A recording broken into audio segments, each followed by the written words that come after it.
Hey guys, for this video, I'm going to show you two easy ways on how you can export data from Zoho CRM.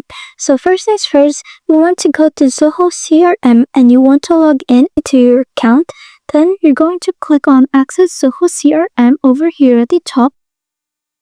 And once you're here in the homepage, you're gonna go here to the left side bar, and at the very bottom, you're going to click on Setup, which is represented by this gear icon. Then over at Data Administration, you'll be able to see Export, so click on it.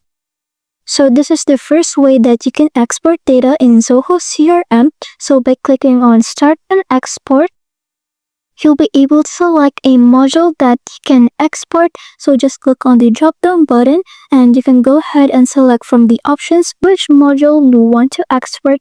Then you're going to select the file type. This could be a CSV or an Excel file. Then you're going to click on Export, and after that, the data will be available for download, so it will now appear at Export History. So if you hover over this record, you'll be able to see Download over here. So just click on Download so that you can download the file. And the next way that you can export your data is if you go here to the left side bar, you'll be able to see Data Backup just under the Export.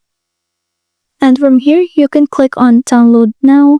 So this feature allows you to download a backup of your whole CRM account, but do take note that this is a paid feature. So if you want to purchase this backup, 1 unit costs $12. So if you're going to select 2 units over here, then you're going to have to pay $24. So just go ahead and select how many backups you want to purchase. Then also make sure that you're going to select your country. And after that, just click on Continue.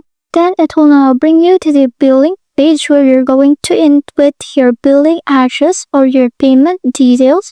And once you fill this out, you're just going to click on Calculate Price, and you want to go ahead and finish your payment so that you can go ahead and download your backup. So once you've paid for this, you'll be able to see the backup over at this page. Then you're just going to click on the zip file that it will be giving you. And once you've downloaded that zip file, you'll be able to access all of your modules or your whole backup of your Zoho CRM account. So I hope this helps, and thanks for watching.